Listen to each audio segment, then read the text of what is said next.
Hello दोस्तों, नमस्कार। कैसे हैं आप? आशा करते हैं अच्छे ही होंगे। दोस्तों, आज जो कहानी मैं आपको सुनाने जा रहा हूँ यह एक ज्ञानवर्धक कहानी है। यह कहानी एक गुरुकुल चलाने वाले ऋषि और उनके शिष्य बनने की चाह रखने वाले दो युवकों की है। इस कहानी को सुनकर आपका मनोरंजन तो होगा ही, लेकिन एक बेहतरीन ज्ञान भी मिल पाएगा। एक वन में एक ऋषि रहा करते थे जो कि बहुत ही ज्ञानी थे। उनकी ख्याति दूर दूर तक कई राज्यों में फैली हुई थी। लोग उनके ज्ञान और समझदारी की वजह से उनसे प्रभावित होकर बहुत दूर दूर से उन्हें खोजते हुए इस वन में आ जाया करते थे।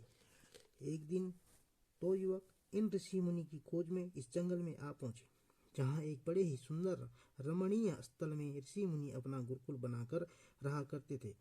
वह दोनों युवक इन्हीं को अपना गुरु स्वीकार कर उनसे शिक्षा प्राप्त करना चाहते थे।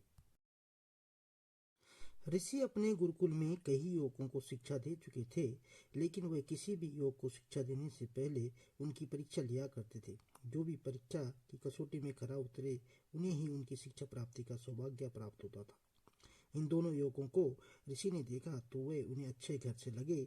तो ऋषि ने उनकी परीक्षा लेने के उद्देश्य से ऋषि ने दोनों युवकों से कहा कि मैं तुम्हें अपना शिष्य जरूर बना लूंगा, लेकिन उसके लिए तुम्हें मेरी एक शर्त पूरी करनी पड़ेगी।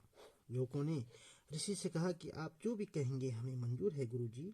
ऋषि ने गुरुकुल के कमरे में रखे दो कबूतरों की मूर्तियां लाकर दोनों युवकों को एक एक थमाते हुए कहा, इन कबूतरों की मूर्तियों को तुम जीवित कबूतर ही मानो, और तुम्हें यह करना है कि जब तुम्हें कोई देख न रहा हो तब तुम्हें इन कबूतरों की गर्दन मरोड़ देनी है।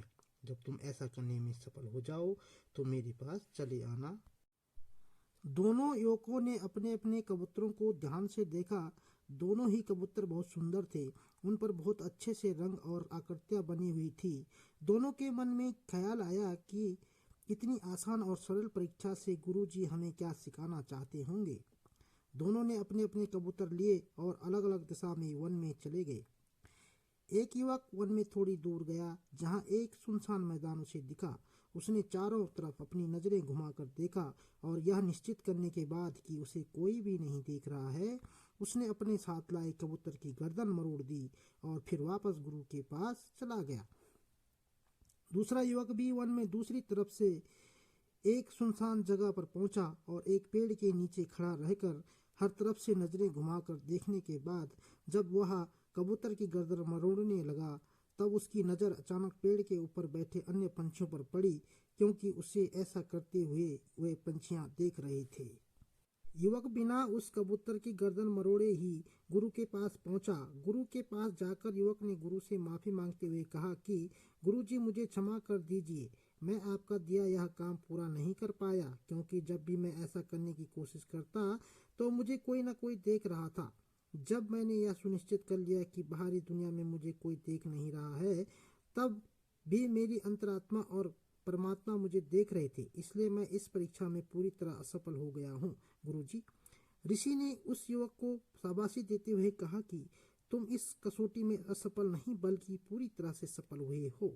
इस कसौटी से मैं तुम दोनों को यही सिखाना चाहता था कि हम जो भी कार्य करते हैं वह उस परमात्मा से, उस परम शक्ति से कभी छुपा नहीं सकते। इसलिए हमें कोई भी कार्य उस परमात्मा को ध्यान में रखकर ही करना चाहिए, और जब हम ऐसा करते हैं तो हम कभी भी गलत कार्य नहीं कर पाते हैं।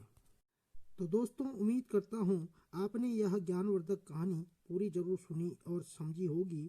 आपको इस कहानी से जरूर कुछ सीखने को मिला होगा। दोस्तों, अगर आपको हमारी यह कहानी पसंद आई है तो हमारे चैनल को सब्सक्राइब जरूर करें और अपने दोस्तों के साथ शेयर भी करें।